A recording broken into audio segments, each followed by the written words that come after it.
Саламатсыздар ма? Кейде болады бір видеоны көргенде кәдімгі мылжың бір тез қарағым келіп кетті. Біз вообще тезге үйреніп кеттік қой тиктоктан кейін вообще ерінесің ондай жағдайда функция бар. Так, скорость воспроизведения. Так, жай қылдырып болады, енді жай қылдыра алмау жай. Мынау тез уже. 1.5 тез, 1.75 тез, 2 вообще тез. Қайсысын тағы көріңіздер ыңғайлы. Мынау жай. Мынау. Так, 1.25 көрейік, дауысынша. Подписаться басып, лайк басыңыздар, мен қуанамын, риза боламын. Өтініш видеоны подписаться деген бар, соны басып қойсаңыздар. Лайк. Американдықтар тарихы өте бай, олар дейтін кез келген мейрамды дүркіретіп тойлайтын әдеті бар, өте жақсы көретін мейрамды. Ол көп ұлтты мемлекет. Заңды мерекелер бар, мейрамдар бар, иә, біз сияқты, және халықтық мереке бар, және дін жағынан мереке бар.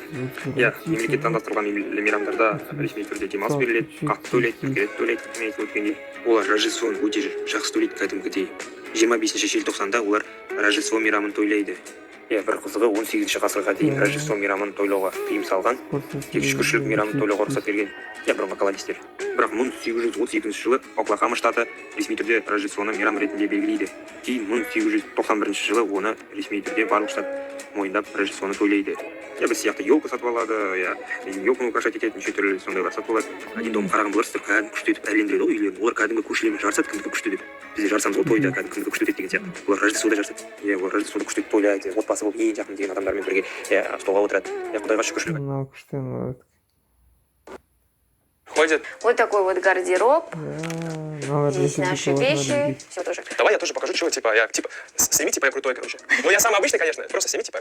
Короче, покажи. Кепка Гуччи, вот, костюм Гуччи, хой моя, это все и так в принципе видели. Я вот это, ребята, наверное, почти не ношу. Это все практически покупал для каких-то съемок, фотосессий, все вот эти пиджаки всякие, смокинги, как-то так. Тут ребята стоят. Кореядан. Ендеше өздеріңіз білесіздер, Кореяда өте көп қазақ жұмыс істеп жатыр. Бұл жақта енді олардың тіршіліктері қалай, қандай жұмыстарда жұмыс істеуде және айлықтары қандай, соның барлығын біліп зерттеуге келдім.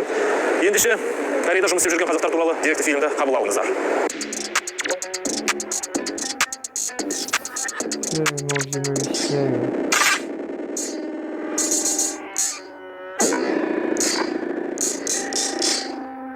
Футбол арасында күшті дейсіңіз.